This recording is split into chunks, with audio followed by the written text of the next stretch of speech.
Welcome to the Light Home Sustainable Design podcast series. We talk with the architects and builders about green design and homes that really suit the way we love to live.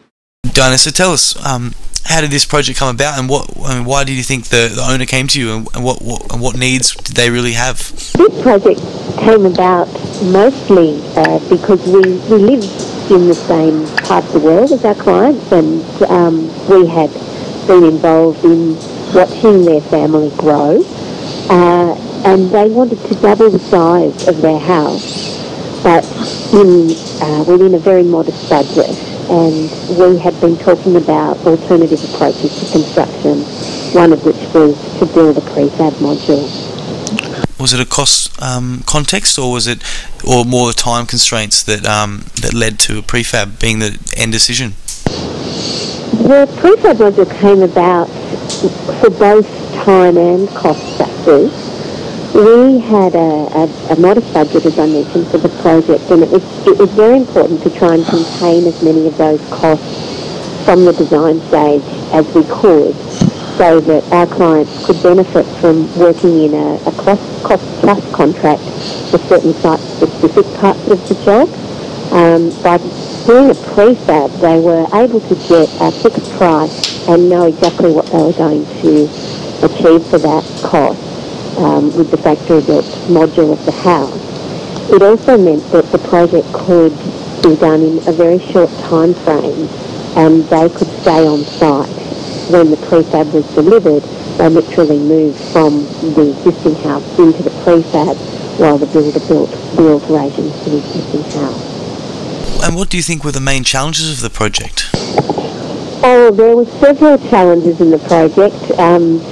I think the two I mentioned earlier, which was that there was a modest, but quite a tight budget, and that we wanted to work with the prefab, both of which posed interesting constraints on the project.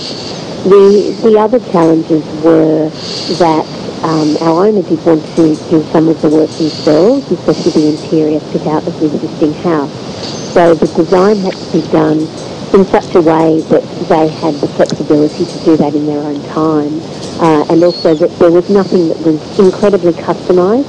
We tried to keep everything a lot more standardised, so they could do, their own IQ kitchen and bench top in their own way. It wasn't all completely designed. Transition between the existing home and the new prefab, what sort of design aspects kind of joint the two together?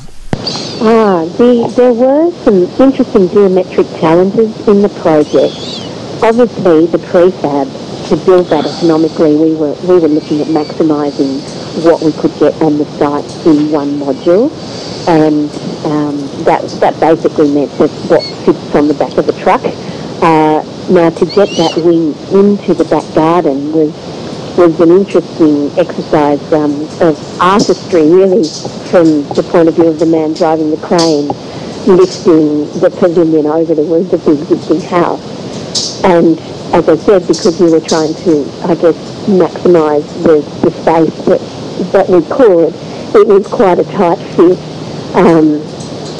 What happened then was there was a sort of a transition zone. There was a transition zone that was set up between the existing cabin, the new prefab cabin and the existing house. And that was limited by a couple of things. There was a level change between the existing house and the prefab module, so that the module related more closely to the rear garden and didn't loom over the top of it, which would have been the case if we'd kept everything at the same floor height.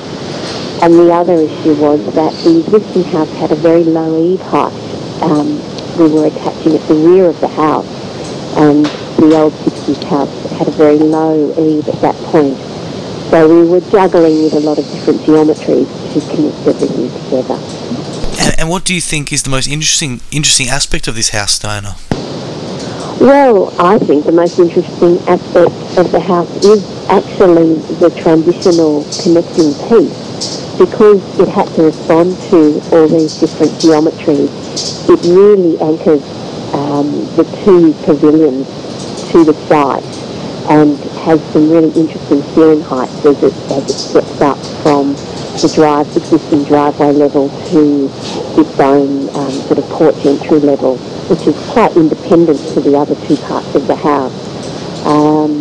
And we were really aware that, as with a lot of coastal homes, the back door is often the front door, and the number of activities that back door, which enters into that breezeway, has to support, from kids tearing up and down to the garden, to neighbours dropping in, to deliveries from Amazon or wherever. So it's a really lovely architectural embodiment, I guess, of what goes on in daily life. Great.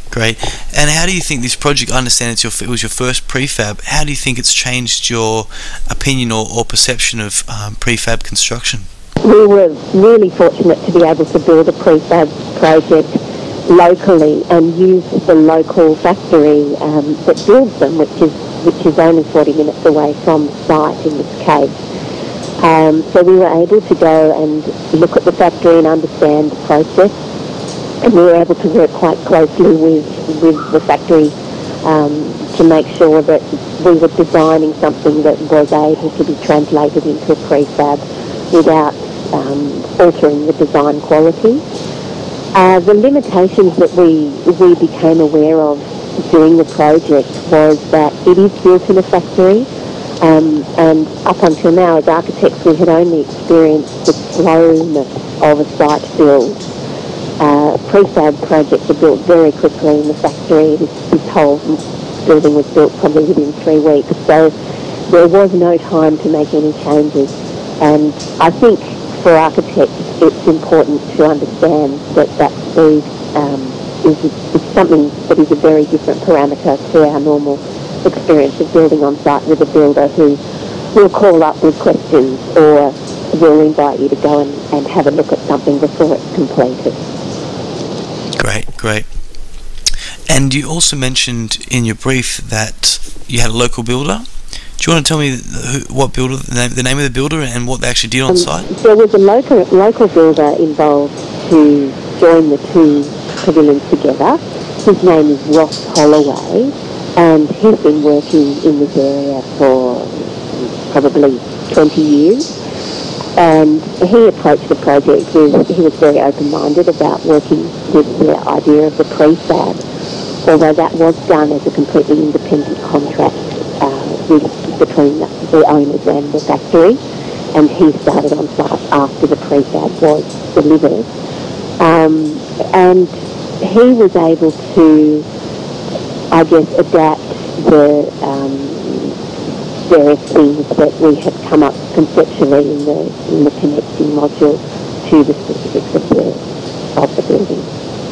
Could you just perhaps touch a little bit on the sustainability aspects? I know you answered that in your questions. Yep. Do you want to just elaborate a little bit on the sustainability of the house as a whole and the prefab? The aspects of sustainability that were addressed in the whole project, starting with the existing house, obviously we are recycling an existing building. It was a house that the family had completely outgrown, and it would have been very easy to approach the whole project with a knockdown rebuild. The owners were very keen to recycle as much as they could in the project, and one of the main things we did in the house was, rather than remove walls entirely, we made large doorways so that we could keep a sense of the old structure of the house. It has a feeling of a whole lot of interlinking spaces rather than one kind of massive open plan. And this also meant that they could recycle a lot of their furniture and things like that still fitted in perfectly in the existing scale of the house. The lightweight construction of the prefab, which is essential because it has to come to site on the back of a truck, means that it's terribly energy efficient. It's got low embodied energy in the construction. It's very well insulated, so it's effective to heat and cool in a passive way. It doesn't require a lot of energy to be used. There's a solar hot water system, and there's gas cooking involved. The whole project really was done on a very green basis. Just on a personal note from yourself, what was the most memorable experience from this project, or what kind of lessons did you learn?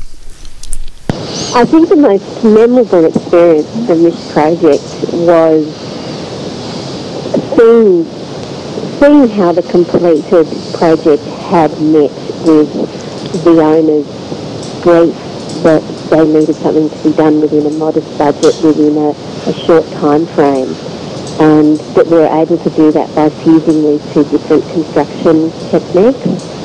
I think that for me, the most memorable moment was seeing the kids' shoes scattered on the porch and hearing my clients comment that we were a super nanny for their house, back into a house that was big enough for all of them to have space to live and grow.